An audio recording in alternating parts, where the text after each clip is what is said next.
அல்லது அங்க கபரு நிற்பது தெரியாம அதன் மீது என்ன செய்யறாங்க, சிறுப்பு போட்டு நடக்கிறதெல்லாம் நம்ம பார்க்கிறோம். திடீர்னு சர்வ சாதாரணமாக ஒரு ஜனாதா அடக்கம் பண்ணும்போது கூட்டமா உள்ள வரும் பொழுது சாதாரணமா என்ன செஞ்சிடும், அந்த கபரை கடந்து செல்லக்கூடிய ஒரு சூழல் ஏற்படுது.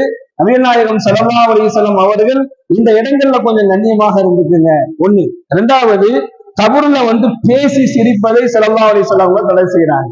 நீங்க கபருஸ்தானுக்கு நம்ம போறோம், அங்கிட்டு பாட்டு மவுத் அடக்கம் பண்ணிட்டு இருப்பாங்க, இங்கிட்டு ஒரு கூட்டம் தனியா நின்று கொண்டு இருக்கும்.